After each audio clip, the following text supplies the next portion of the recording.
By the time the guards had ushered in the quartet of Gossams who managed Subtext Mining, his ire had risen so high in his throat he could taste it. Typical of their diminutive species, the three saurians had reverse-articulated legs, fish-shaped heads, and long necks Damask knew he could snap with 2 fingers, and perhaps would, for how they had double-crossed Tenebrous. "We were stunned to receive your invitation, Magister," Subtext Chief Operating Officer said.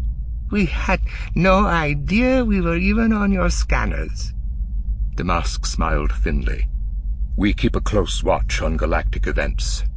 I trust you've been enjoying our food and entertainment?" "More than you know, Magister," the Chief Gossam said with a meaningful laugh. "Or perhaps more than we care to admit." Damask forced a kindred laugh. "More than I know. That's very funny indeed."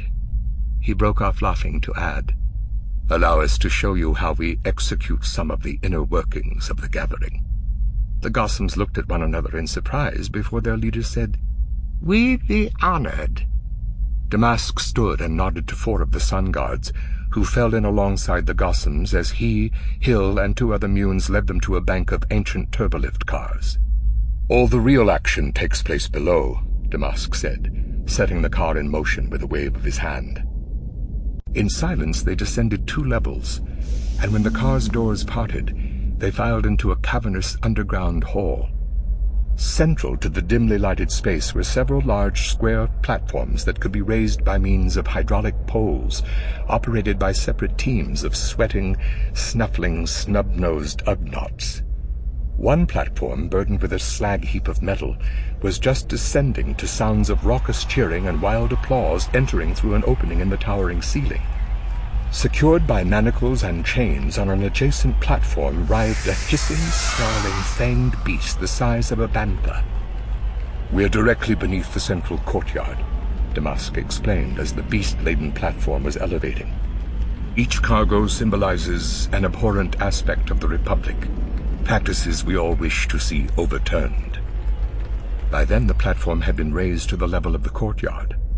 The crowd quieted for a moment, then, simultaneous with massive discharges of energy, erupted into ovation once more. "Those discharges were the laser cannons doing their work," Damask said loudly enough to be heard as the platform dropped back into view, revealing that what had been the beast was now a smoking, foul-smelling husk of sinew and bone. He aimed a sinister smile at the Gossams. "It's all theater, you understand. Merriment for the masses."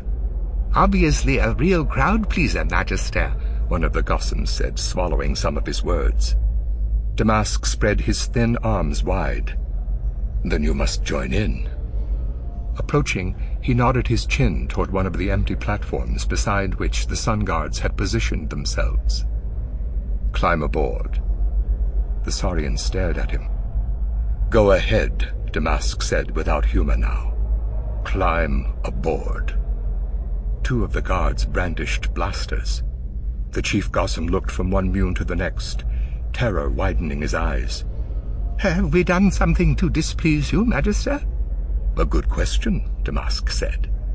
"Have you?" The Chief Gossam didn't speak until all 4 had clambered up onto the platform. "Precisely how did we come to your notice?" "A mutual friend brought you to our attention," Damask said. "A Bith named Rugus Gnome. You recently supplied him with a survey report and a mining probe."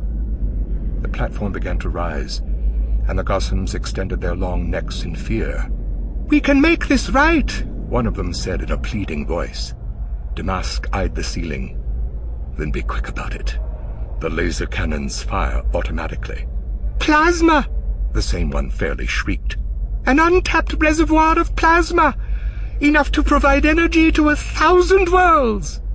Damask signaled one of the Ugnaughts to halt the platform's rise. "Where? On what world?" "Naboo!" the Gossam said. Then louder, "Naboo!" Hill elaborated, though unnecessarily. "Something of a hermit planet in the mid-rim, and capital of the Chommel sector. Relatively close to Tatooine, in fact, once a source for the Wehrmachts we had cloned for use as game in the Greel forests. Damask allowed him to finish and looked up at the Gossams. Who hired you to conduct a mining survey? A faction in opposition to the monarchy, Magister. We swear it to be true, another said. This Naboo is ruled by a royal? Damask asked. A king, the chief Gossam said. His detractors wish to see the planet opened to galactic trade. Damask paced away from the platform.